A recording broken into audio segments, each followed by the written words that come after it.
called the Eye that they became familiar with in the second movie. The Eye would send them to where they need to be, but in this case, they come back together and they meet the three new magicians that we were telling you about, and they have to combine to take on the rich and evil Rosamund Pike and her South African diamond mining company. And she is a pretty delicious, basically a Bond villain in this. Yeah, is that her natural accent, or did she fake it? No, I mean, I think she's not South African that I'm aware of, yeah.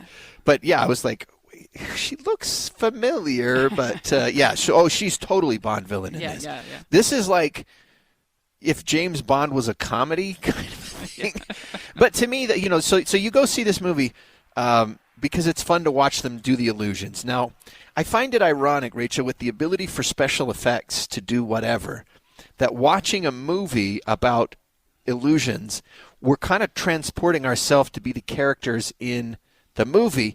Because we know when we're looking at the screen, they can do literally anything. We can be standing on the surface of the sun or whatever. So to experience this the right way, knowing that they could make any illusion work for the movie audience, to try to experience it as the audience who's in the movie watching it live. Well, that's do you why know I what I'm think saying? that's why I think it makes more sense to turn it basically into a heist movie for this one. That's easier to sort of invest in than are they tricking us? Yeah, and it's also fun to try to seek because, a good filmmaker seeds. I mean, think of M. Night Shyamalan. You get a twist at the end, and then you're like, okay, what clue did I miss? And you'll find out when you go back that he had laid the clues for you. You just didn't know what to look for and where you were looking. And that's the sleight of hand when doing magic and illusion tricks is misdirection. Yeah. And so watching them do it and trying to see if you can catch the misdirection and catch the illusion, that to me was one of the funner aspects of watching the movie. I mean, the thing that works for me the most about this is just the chemistry between the ensemble is a lot of fun. Yeah, it works well, including the newcomers, like the interactions back and forth. And then at one point they're in basically a magic house. They're in a magic house. Yeah. And there's some fun things that go like the room of perspective, where just the way that you're seeing it changes how big it looks, and the person's walking in the room and they shrink or they grow to supersize. There's the upside. At any rate, the one thing I was a little bit surprised by is like how many Remember Berries they had to the other movies and how they expected us to be like super attached. Like, oh my gosh, I am so invested in this franchise, which I don't know, maybe I'm in the minority. I was sitting next to Caitlin, our friend Caitlin, and she loves the series. She loves the franchise. She was super excited about it.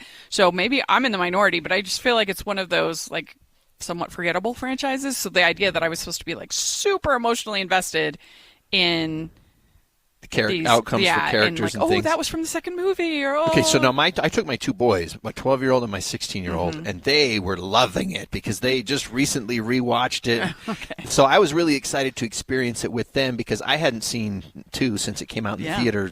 Well, I'd be 8 curious years from ago. our listeners, is it a series that they feel a lot of like nostalgia for or That's a great question. You know what? Text us at 57500 if you like it. Tell us if you like the Now You See Me series, and what is it that you like about it? Is this something you're excited to see? That's a great question. Like, I've enjoyed all of them, but it's just not something I feel like super attached to.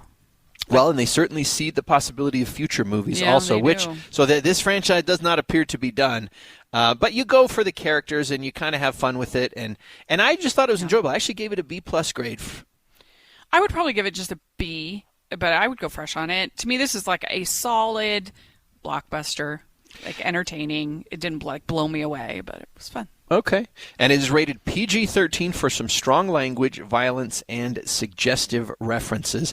That is Now You See Me, Now You Don't, which